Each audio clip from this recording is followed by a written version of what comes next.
Hello everyone. আজি মই এটি BEd এডমিশন নোটিছৰ ভিডিঅ' এটি লৈ আহিছোঁ। এইটো video' specially doctor Sarvepalli Radhakrishnan teachers training and research institute সমতাত অৱস্থিত BEd কলেজৰ ওপৰত। তো এই কলেজটো গুৱাহাটী ইউনিভাৰ্চিটিৰ এটি এফিলিয়েটেড কলেজ হয়। তো বলক আমি চাওঁ এডমিশ্যন নোটিছটোত কি কৈছে। BEd first semester admission for the session 2025-26-27 particulars কিছুমান দিয়া আছে ইয়াত। Date of issue application forms and submission of application forms 6 তাৰিখৰ পৰা 8 তাৰিখৰ পৰা 10 তাৰিখ ৰাতিপুৱা 10 বজাৰ পৰা আবেলি 4 বজালৈকে আপোনালোকে এপ্লিকেশ্যন ফৰ্মছ ইছ্যু কৰিব পাৰিব আৰু ছাবমিশ্যনো কৰিব পাৰিব।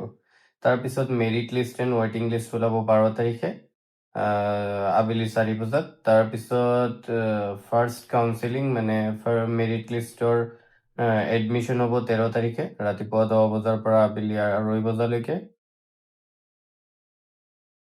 তাৰপিছত আছে date of admission second counselling মানে ৱেইটিং লিষ্টৰ যোনখিনি বাকী থাকিব মানে চিট ভেকেণ্ট থাকিব 14 তাৰিখে হ'ব ৰাতিপুৱা 10 বজাৰ পৰা আবেলি 2:30 বজালৈকে।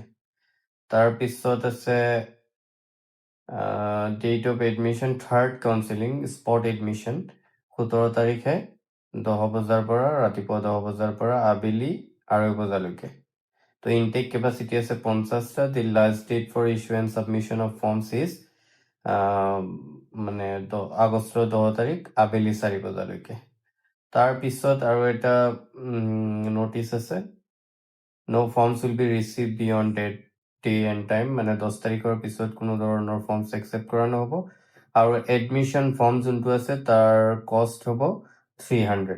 Admission forms are to be submitted along with the following self attested documents নিজে চাইন কৰি তলত দিয়া ডকুমেণ্টছসমূহ দিব লাগিব।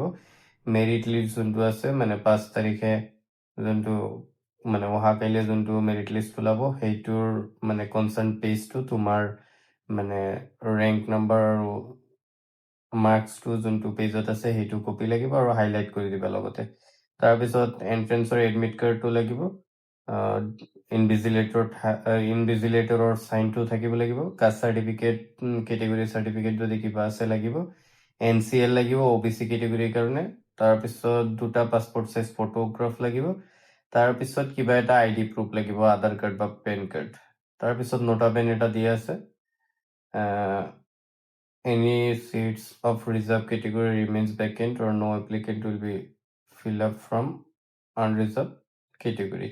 যদি কিবা ৰিজাৰ্ভ কেটেগৰীৰ মানে চিট খালী থাকে তেতিয়া কোনো ধৰণৰ আনৰিজাৰ্ভ কেটেগৰীৰ এডমিশ্যন নহ'ব। তাৰপিছত admission fee to be paid to college account through মানে এই এডমিশ্যনৰ সময়ত 75,000 পে'মেণ্ট কৰিব লাগিব। তাৰপিছত কেণ্ডিডেট ফিজিকেলি আহিব লাগিব with all original documents, no proxy is allowed. তাৰপিছত আছে মানে NOC candidates in service must submit NOC দিব লাগিব যোনকে অলৰেডি ছাৰ্ভিচত আছে। তাৰপিছত কিবা ভুলকৈ ইনফৰমেশ্যন দিব নোৱাৰিব আপোনালোকে। যদি তেনেকুৱা কিবা পায় কেণ্ডিডেটছৰ কেঞ্চেল হ'ব। আৰু গভৰ্ণমেণ্ট ৰুলছ এণ্ড ৰেগুলেশ্যন যোনখিনি আছে গুৱাহাটী ইউনিভাৰ্চিটি সেই গোটেইখিনি ফ'ল' কৰাব। কাট অফ মাৰ্কছ দি আছে আনৰিজাৰ্ভ কেটেগৰী 80, ৰিজাৰ্ভ কেটেগৰী 60। তো এইখিনি আছিলে doctor Sarvepalli Radhakrishnan teachers training and research ইনষ্টিটিউটৰ BEd এডমিশ্যনৰ নোটিছ যোনটো নলবাৰীৰ সমতাত অৱস্থিত। তো thank you so' much for ৱাচিং। আৰু যদি ভিডিঅ'টো ভাল লাগিছে লাইক এটা কৰি দিব আৰু এই ধৰণৰ ভিডিঅ' পাই থাকিবলৈ চেনেলটো ছাবস্ক্ৰাইব কৰি ল'ব। Thank U.